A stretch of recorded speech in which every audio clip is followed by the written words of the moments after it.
আসসালামু আলাইকুম everyone, welcome back to my channel. তো আজকে তোমাদেরকে গ্রামীণ উপায়ে পিঠা তৈরি করা দেখাবো।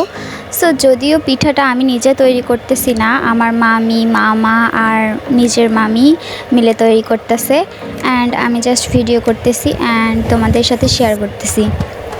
তো যাই হোক, বেশি কথা না বলি। তো প্রথমেই এখানে নিয়েছে আটাটা প্রথমে রুটির মতন করে বেলে নিয়েছে।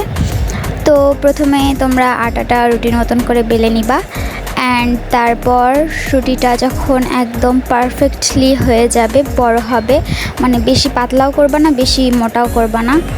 অ্যান্ড নারকেলটা তোমরা এভাবে ভেজে নিবা। তো আমাদের রুটিটা পারফেক্টলি হয়ে গেছে। তো টিনের বা স্টিলের স্কোয়ার শেপের কিছু একটা দিয়ে এইভাবে গোল গোল করে কেটে নিবা, মানে যাতে করে আমাদের পিঠার শেপটা ঠিকভাবে আসে। অ্যান্ড এভাবে স্কোয়ার করে সবগুলো কেটে নিবা। তো আমার মামিও কেটে নিচ্ছিল, ঠিকভাবে শেপ করে গোল গোল করে কেটে নিচ্ছিল। এখানে তিনজন কাজ করতেছিল। তো একটা মামা কাজ করতেছিল আর দুইজন মামি কাজ করতেছিল। তো এই জন্য আমাদের কাজটা অনেক তাড়াতাড়ি হয়েছিল। তো মামা এখানে দেখতেই পাচ্ছ কুলি পিঠা বানাচ্ছে, আর আমার মামা খুব ভালো কুলি পিঠা বানাতে পারে। তো তোমাদের কার মামা কুলি পিঠা বানাতে পারে অবশ্যই কমেন্ট করে বলবা। তো যাই হোক, বেশি কথা না বলি, এইদিকে আমি দেখো কি করতেছি, এই স্কোয়ার শেপের রুটিটা নিয়ে আমি নাড়াচাড়া করতেছি। প্রথমে আটাটা এইভাবে করে নিতে হবে। তো তারপর দেখতেই পাচ্ছ আমাদের অনেকগুলো পুলি পিঠায় অলমোস্ট রেডি। তো এর পাশাপাশি আমি দেখতেছিলাম আজকের আকাশটাতে বেশি রোদ ওঠে নাই, মানে একটু মেঘলা মেঘলা আকাশ। তো আমার আকাশটা খুবই ভালো লাগতেছিল, তাই একটু আকাশের কিছু ক্লিপ নেই।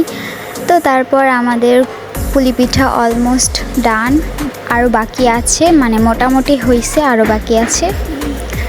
তো তারপর আমি কি করতেছিলাম, এগুলো আবার হাতে নিয়ে দেখতেছিলাম, মানে আমার এগুলো এত ভালো লাগতেছিল পুলি পিঠা হাতে নিতে, তো আমি শুধু হাতে নিচ্ছিলাম। অ্যান্ড এখানে দেখতে পাচ্ছ আমাদের আর একটা ডালায় সাজানো হয়েছে পুলি পিঠা। আমাদের দুইটা ডালা ভর্তি হয়ে গেছে পুলি পিঠা দিয়ে। তো আমরা পুলি পিঠাগুলো প্রথমে বানায় নিলাম, তারপর আমরা এগুলো তেলে ভাজবো। চলো তেলে ভাজা যাক। তো এখানে আমাদের নয়রা আছে, যেহেতু আমাদের গ্রামের ঐতিহ্যকে আমরা ধরে রাখছি, তো সেহেতু আমরা অবশ্যই চুলাতেই পুলি পিঠা বানাবো। অ্যান্ড পুলি পিঠাগুলো প্রথমে আগে তেলটা গরম হতে হবে। তেলটা গরম হওয়ার পর তেলের ভিতরে পুলি পিঠাগুলো ছাড়তে হবে। তো এখানেও আমার মামাই পুলি পিঠা ভাজতেছিল অ্যান্ড মামি হেল্প করতেছিল। তো তোমরা দেখতেই পাচ্ছ কড়াইয়ে একটা একটা করে কুলি পিঠাগুলো দেওয়া হচ্ছিল।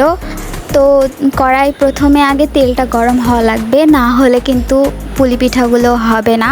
তো আমাদের কড়াইটা মোটামুটি গরম হয়েছিল, বেশিও গরম হয় নাই। তো তখন মামা পুলি পিঠাগুলো একটা একটা করে দিচ্ছিল। দেওয়ার পরবর্তীতে আমাদের কিছুক্ষণ অপেক্ষা করতে হবে যাতে পুলি পিঠাগুলো হয়। তো মামি এদিকে একটু হলুদ দিচ্ছিল, হলুদ দিলে একটু কালারফুল হয় এবং মামি বলল নাকি মচমচা হয়। তো আমি জানি না সঠিক, তো যাই হোক মামি একটু হলুদ দিচ্ছিল।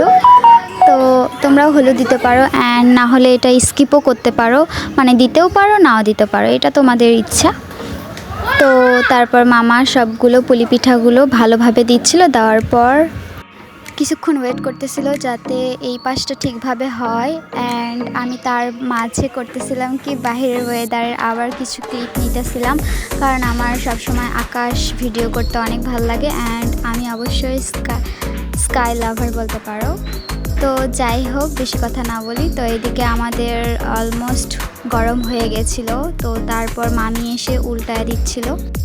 তো মামা আর পারতেছিল না, তো তাই মামি এসে একটু হেল্প করে দিচ্ছিল। আসলে মামাকে মামি হেল্প করতেছিল অ্যান্ড মামিকে মামা হেল্প করতেছিল।